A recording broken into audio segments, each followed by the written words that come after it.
주님 가르쳐 준 기도로 함께 새벽 기도회 시작하시겠습니다. 함께 주님 가르쳐 주신 기도로 기도하겠습니다.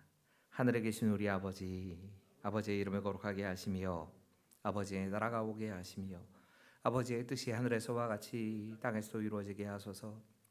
오늘 우리에게 일용할 양식을 주시고 우리가 우리에게 잘못한 사람을 용서하여 준 것 같이 우리 죄를 용서하여 주시고 우리를 시험에 빠지지 않게 하시고 악에서 구하소서.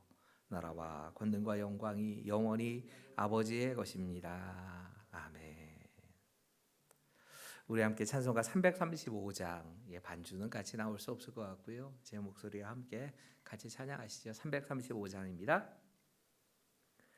크고 놀라운 평화가 내게 있네. 이 세상에는 없는 평화. 나의 영혼과 몸 주께 드립니다. 오 놀라운 나의 구주, 오 놀라운 주, 오 놀라운 주. 저 천군과 천사들 경배하네. 나 엎드려서 주 경배하리. 오 놀라운 구주 예수, 나의 일생을 인도해 주옵소서. 나의 생각도 주관하사 주의 뜻대로 날 다스리옵소서. 오 놀라운 나의 구주, 오 놀라운 주, 오 놀라운 주. 저 천군과 전사들 경배하네. 나 엎드려서 주 경배하리. 오 놀라운 구주 예수, 나의 모든 것 주님께 드리오리. 주여 기쁘게 받으시사 주의 나라 위에 성별하옵소서. 오 놀라운 나의 구주, 오 놀라운 주, 오 놀라운 주. 저 천군과 전사들 경배하네. 나 엎드려서 주 경배하리.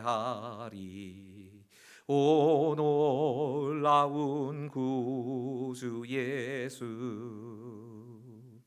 주의 광채가 찬란히 비춰오네. 전능하신 왕 구세주여, 세상 끝날까지 찬양 드립니다. 오 놀라운 구주, 오 놀라운 주, 오 놀라운 주. 저 천군과 전사들 경배하네. 나 엎드려서 주 경배하리. 오 놀라운 구주 예수. 아멘. 이 시간 우리가 묵상할 말씀은 출애굽기 25장 31절부터 35절까지의 말씀입니다. 출애굽기 25장 31절부터 35절까지의 말씀입니다. 같이 읽으시지요? 같이 읽겠습니다. 시작.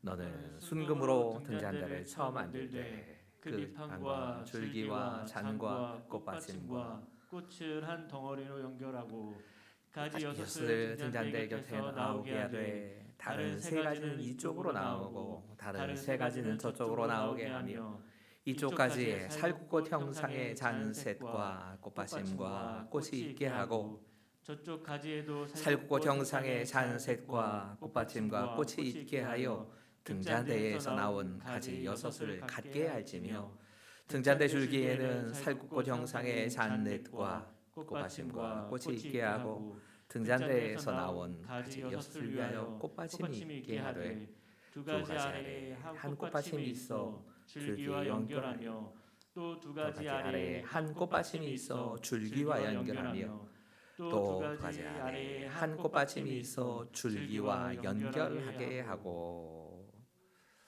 우리가 새벽 시간에 성막을 계속해서 묵상하고 있습니다. 우리 이 성막을 사실 새벽 기도회를 따로 참석하시지 않은 분들에게는 생소한 말씀이 될 것이라고 생각합니다. 하지만 성막은 참 중요한 겁니다. 왜냐하면 성막을 통해서 우리가 하나님과 어떻게 만나고 교제할 수 있는가를 배우기 때문에, 그래서 그리스도의 교회인, 그리스도의 몸인 교회인 우리 그리스도인들에게는 하나님과의 만남을 보여주는 상징물이기 때문에 성막은 중요한 겁니다. 또 성막을 통해서 우리는 예수님이 어떤 분이신가를 배우게 됩니다.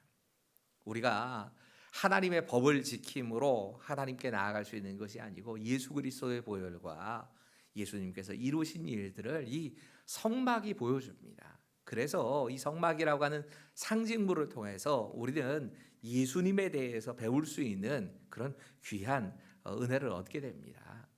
성막은 어찌 생각하면 피로 시작해서 피로 끝난다고 주로 말씀을 많이 드리지요. 인간의 행위가 아니라 하나님의 주시는 은혜로 우리가 하나님께 나아갈 수 있는 그 길이 열렸다는 걸 보여주는 것이 성막이라고 하는 상징물입니다. 사실 새벽 시간에 이 성막을 다루면서 제가 조금 아쉬운 점들이 몇 가지 있었습니다. 그건 사실 성막은 그림으로 봐야지만 이게 이런 것이구나 하는 이해가 사실 좀 빠릅니다. 근데 새벽에는 그림을 보여드려 가면서 성막을 설명하고 그 안에 있는 물건들을 설명한다는 게 거의 불가능했는데, 어차피 저희가 지금 어쩔 수 없이 지금 비대면으로 며칠은 예배를 드려야 될 상황이고, 그게 좀 길어질 수도 있고 짧아질 수도 있겠지만 며칠간 어쩔 수 없이 이렇게 예배를 드려야 한다면, 차라리 이 기회에 이 성막의 그림들을 좀 보여드리면서 성막이 어떻게 구성이 되어 있고 또 그 안에 있는 물건들이 어떤 의미인가 하는 것을 좀 묵상해 보려고 합니다. 먼저 성막의 가장 안쪽에 있는, 성막이 두 개의 천막으로 되어 있는데 그 안쪽에 있는 천막을 성소와 지성소라고 하는 장소로 이렇게 구분을 합니다. 성경이 순서에 따라 우리가 묵상을 하고 있기 때문에 성경 순서에 따라 성소에 제일 깊숙한 것, 하나님의 임재가 있다라고 생각하는 그 지성소에 있는 물건에서부터 그 성막이 설명이 됩니다. 지성소 안에는 딱 한 가지 물건이 있었습니다. 우리가 흔히 언약궤 혹은 법궤라고 불리는 물건입니다. 법궤는 가로가 112.5cm, 세로가 67.5cm 정도 되는 직육면체의 상자입니다. 한마디로 말해서 그래서 제가 하나님의 상자 이렇게 표현을 많이 합니다. 하나님의 상자, 언약궤, 법궤라는 이름으로 기록이 됩니다. 이스라엘 백성들이 시내산에 있을 때에 하나님께서 이 궤짝 하나를, 이 상자 하나를 만들게 하셨는데 이 상자 안에 세 가지의 물건이 들어가게 하십니다. 보시면 알겠지만 저 안에는 하나님의 말씀을 의미하고 있는 십계명의 돌판, 그리고 하나님의 능력의 상징인 마른 지팡이에 꽃이 핀 아론의 쌍난 지팡이, 그죠? 항아리 안에, 항아리인데 항아리 안에는 하나님께서 날마다 공급하시는 양식이었던, 이것도 말씀을 의미하는 것입니다. 만나를 담은 항아리가 이 십계명 하나님의 상자 안에는 담겨 있습니다. 이 하나님의 상자 윗 공간, 하나님의 상자 가운데서도 이 뚜껑에 해당되는 부분이 보이시지요? 저기 지금 천사 둘이 날개를 펼치고 그 가운데 있는 이 공간을, 이 사이에 있는 천사와 천사 사이에 있는 저 공간을 속죄소라고 부릅니다. 이 속죄소라고 하는 장소가 참 중요합니다. 이 속죄소라고 하는 장소는 1년에 딱 한 차례 대제사장이 이 지성소 안에 딱 한 차례 대속죄일이라는 그날에만 들어가게 되는데, 이곳에 송아지의 피를 뿌리면서 송아지의 피를 뿌릴 때 모든 죄가 사하였다라고 하는 그런 일이 벌어지는 속죄소라고 하는 것이 저런 모양으로 생겨 있습니다. 그리고 하나님이 그 속죄소, 천사들의 두 날개 사이에서 우리를 만나 주신다고 약속하십니다. 구름 날개 사이에서 하나님을 만난다 하는 표현이 바로 이걸 표현하고 있는 겁니다. 우리가 봤던 또 하나의 그림은 이 지성소 안의 그림을 지금까지 묵상해 왔고, 지성소 바깥으로 나오면 사실 물건은 세 가지가 있습니다. 세 가지 중에서 출애굽기는 두 가지 물건만 말씀합니다. 그 두 가지 물건 가운데 하나는 이미 설명을 드렸지요. 그 하나는 떡상이라고 하는 것이었습니다. 높이 이 가로가 한 90cm, 그리고 세로 45cm, 높이 한 70cm 정도 되어지는 떡상이 정금으로 쌓여서 아카시아 나무로 만들고 정금으로 둘러싸여 있고, 양쪽에 떨어지지 않게 이렇게 잘 만들어져 있고, 구석은 약간씩 그 높이가 있는 이런 모양으로 순금으로 만든 하나님 앞에 있는 상, 진설병상이라는 표현을 들으실 겁니다. 진설병이란 말은 하나님 앞에 놓여 있다, 하나님 얼굴 앞에 있는 상이다라고 하는 그런 의미입니다. 이 가운데 보시면 유향을 담아 놓는 그릇입니다. 그릇 두 개가 이렇게 있는데, 이 유향을 담아 놓고 그리고 양쪽에 6개씩 나누어서 떡이 진열되어 있습니다. 이스라엘 백성을 상징하는 이 떡상은 이렇게 만들어져 있습니다. 저기는 좀 자세하게 나오지 않았는데요, 이 떡상도 어깨에 맬 수 있도록 그 아래에 고리를 달아 가지고 이렇게 채를, 그러니까 긴 막대기를 달아놨습니다. 이동하기 쉽게 만들어진 겁니다. 이 떡상 앞에 하나님께서 보실 수 있도록 떡을 차려놓고, 안식일이 되면 제사장들이 이 떡상에 있는 떡을 갈아서 새로운 빵을 갈아 놓거든. 그리고 그 이전에 진설해 놓았던 떡은 그날에 담당하는 제사장들이 먹게 되어 있습니다. 떡상은 그런 의미에서 하나님과 교제하는 곳이라고 하는 의미를 갖고 있습니다. 오늘 우리가 보게 되어질 그 그림은 하나님 앞에서 이 금촛대가 우리가 촛대라고 부르진 않지요. 사실은 등대라고 부르는, 등대 그러니까 우리 등대지기의 그 등대 말고요, 촛불 7개를 등대라고 부르면서 하나님의 앞에 있는 촛대에 대해서 오늘은 묵상을 해보려고 합니다. 오늘 다른 거 다 제외하고 이 등대의 모양만 좀 생각해 보려고 합니다. 등대는 온전하게 정금으로 쳐서 만들었습니다. 사실 다른 물건들, 그 귀하다고 하는 이 하나님의 상자도 먼저는 아카시아 나무, 우리가 조각목이라고 하는데 제일 이해하기 쉽게 보면 아카시아 나무입니다. 그 아카시아 나무로 기본 자료를 만들고 그 재료 위에다 정금을 부었는데, 희한할 정도로 이 하나님 앞에 있는 이 등대, 이 7개의 촛대는 이 정금만으로 순전히 만들어지게 되어 있습니다. 정금 한 달란트라고 말합니다. 여러분 1달란트라고 하니까 달란트가 그렇게 대단해 보이지 않으실 겁니다. 한 달란트 맡은 자, 10달란트 맡은 자, 그런 얘기 많이 들어보셔가지고. 근데 이 한 달란트면 정금 33kg입니다. 여러분 킬로그램입니다. 이거 한 돈 두 돈이 아니고 33kg. 지금 대충 시세를 따져 보니까 15억, 16억 정도 되는, 그걸 가지고 정금 등대를 만든 겁니다.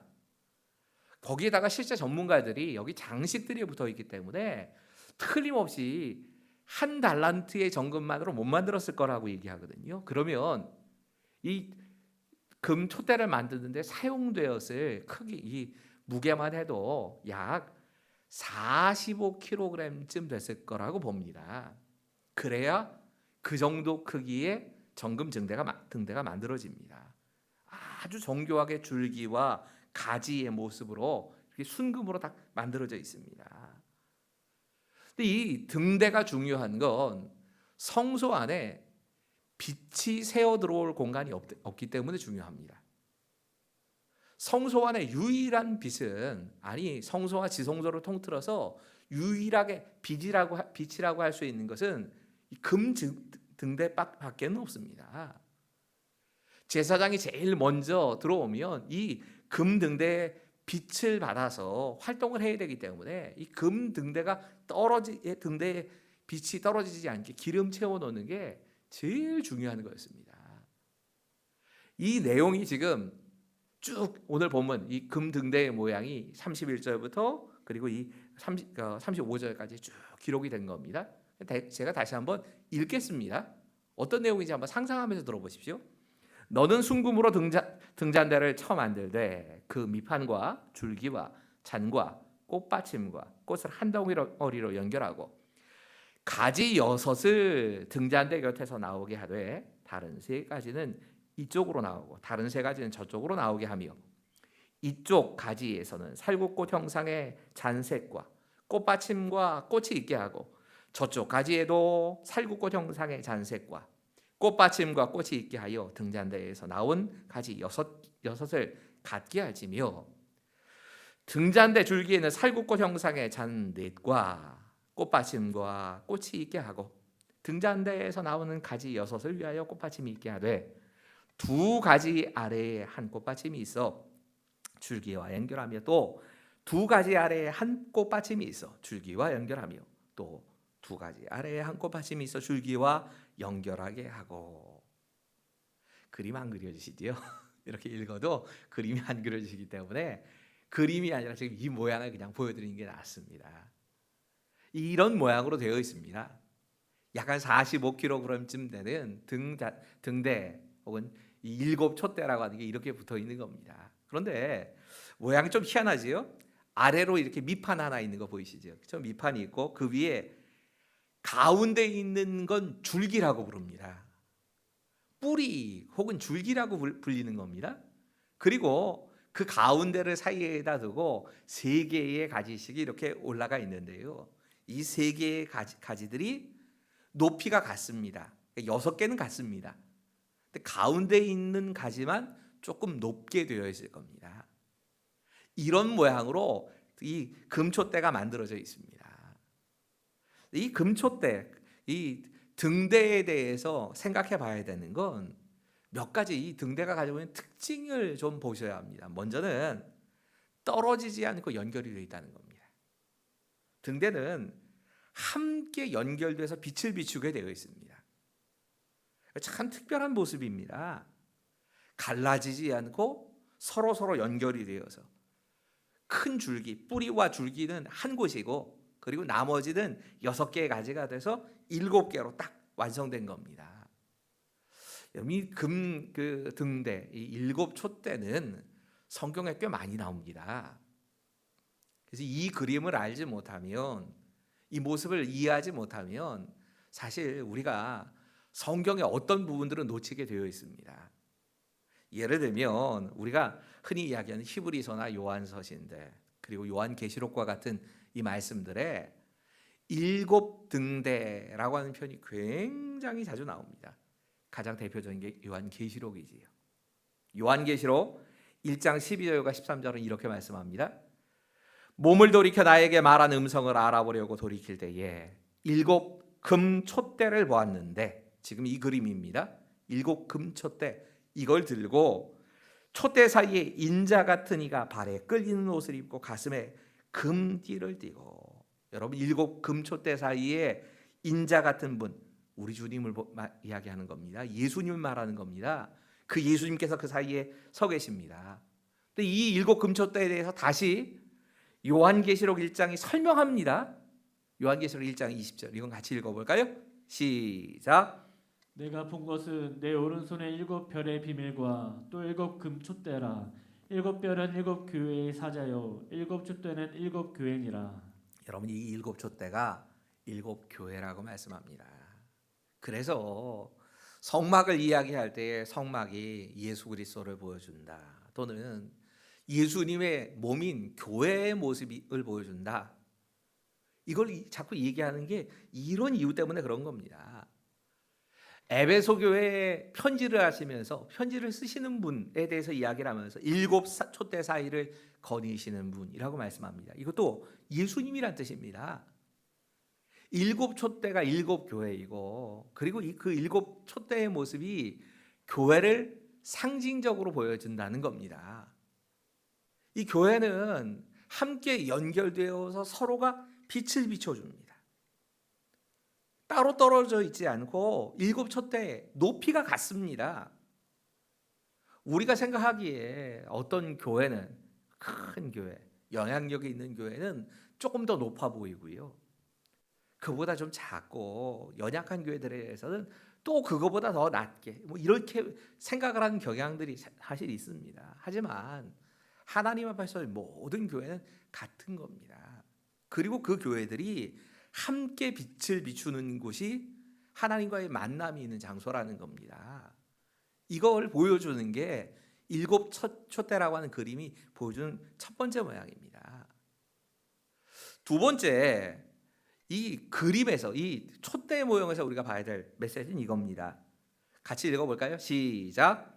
중심이 모든 것에 영향을 미치는 모양으로 구성되어 있습니다. 여러분, 이 등대의 모양을 다시 한번 좀 보십시오. 등대를 보시면 수직으로 큰 높이 있는 이 줄기와 좌우에 세 개의 가지는 서로 균형을 맞추고, 그리고 가운데 있는 줄기와 뿌리, 이게 참 희한한 곳인데, 실제로 기름을 넣게 되는 곳은 가운데 있는 줄기와 뿌리가 되는 곳에만 기름을 넣게 되어 있습니다. 그러니까 만약에라도 다른 가지들이 이 가운데서부터 흘러오는 기름을 받지 못하면 빛을 비출 수가 없는 겁니다. 철저하게 이 가운데, 여러분, 이 가운데 줄기와 뿌리에 해당되는 분을 우리가 굳이 이야기하자면 일곱 교회라고도 볼 수 있지만, 교회의 머리가 되시는 조금 높은 곳에 일부러 딱 그 등대를 놔둔 건 거기서부터 기름이 흘러가게 하는 기능적인 목적도 있지만 예수 그리스도를 보여주고 있는 겁니다. 예수 그리스도라고 하는 줄기와 뿌리에서 뻗어나가서 예수님으로부터 오는, 예수님이 주시는 그 기름을 공급받아서 불이 타고 있는 겁니다. 그럼 예수님이 자신을 말씀하시면서 포도나무라고 말씀하시지요. 나는 포도나무 가지와 같다. 그리고 이 포도나무 줄기와 가지이신 예수님에게서 우리가 뻗쳐나가는 그런 가지들이라고 이렇게 말씀하십니다. 줄기와 뿌리는 예수님이십니다. 그리고 그분의 공급을 받아서 우리가 하나님과 연결되어서 산다는 얘기입니다. 요한복음 15장 4절과 5절의 말씀 같이 읽지요. 시작. 내 안에 거하라. 나도 너희 안에 거하리라. 가지가 포도나무에 붙어 있지 아니하면 스스로 열매를 맺을 수 없음 같이 너희도 내 안에 있지 아니하면 그러하리라. 나는 포도나무요 너희는 가지라. 그가 내 안에 내가 그 안에 거하면 사람이 열매를 많이 맺나니 나를 떠나서는 너희가 아무것도 할 수 없음이라. 아멘. 여러분, 양쪽에 세 가지씩 이 가지들이 줄기에 바로 붙어 있어야 불이 붙는 겁니다. 그 사이에 무언가 다른 것이 끼어서 줄기로부터 흘러오는 생명의 기름, 성령으로부터 부어지는 이 생명의 기름을 받지 못하면 불은 탈 수 없는 겁니다. 언제나 줄기이고 뿌리가 되신 예수 그리스도와 연결되어 있느냐가 결국에는 교회에 있는 우리의 생명력을 상징하는 겁니다. 열매를 맺으려고 하면 뿌리와 줄기가 되신 예수님께 붙어 있어야 하는 것이고, 마찬가지로 우리의 삶에 정말 풍성함을 누리려고 해도 다른 거 없습니다. 우리 줄기가 되시고 뿌리가 되신 예수님께 붙어 있어야 된다는 것을 등대가 보여주고 있는 겁니다. 오늘 등대가 우리에게 보여주는 것이 우리의 모습이라면, 예수 그리스도의 몸인 우리의 모습이라면 딱 두 가지 기억하면 됩니다. 우리는 같은 높이로 함께 빛을 비추는 그런 사명을 감당하고 있는 겁니다. 누구는 더 대단하고 누구는 덜하고가 아닙니다. 각각의 사역에 따라서 목사와 장로와 권사와 안수집사와 이렇게 나누어지기도 하고, 교회도 어떤 교회는 조금 더 크게, 또 어떤 교회는 조금 작은 크기로 존재하기도 하지만 우리는 같은 빛을, 예수 그리스도라고 하는 빛을 비추는 그런 사명을 감당하기 위해서 존재하고 있는 겁니다. 그리고 우리가 생명력을 누리고 정말 하나님께서 주시는 그 힘을 공급받아서 빛을 비추려고 하면 다른 거 없습니다. 줄기이고 뿌리가 되시는 예수 그리스도에게 붙어 있으면 우리는 그 모든 것을 감당할 수 있게 되는 겁니다. 우리 함께 기도하시면서 말씀 붙잡고 기도하시고요. 다시 이 기도 제목 갖고 다시 기도하지 않았으며 하는 마음이 있었는데, 그래도 기도해야 될 것 같습니다. 하나님, 코로나라고 하는 상황이 정말 우리에게도 현실로 자꾸 다가오고 있는데, 하나님, 이 추운 겨울이 조금 더 길지 않게 가능하면 빠른 시간 내에 종식될 수 있도록 은혜를 더하여 주시옵소서. 기도하시고 교회만을 위해서가 아니라 우리 이 세상을 위해서, 세상의 빛을 비추는 그 사명을 잘 감당할 수 있는 교회로서의 사명을 감당할 수 있도록 위해서 기도해 주시고, 교회 학교를 위해서 계속적으로 좀 기도해 주시길 부탁드리겠습니다. 같이 기도하겠습니다. 하나님,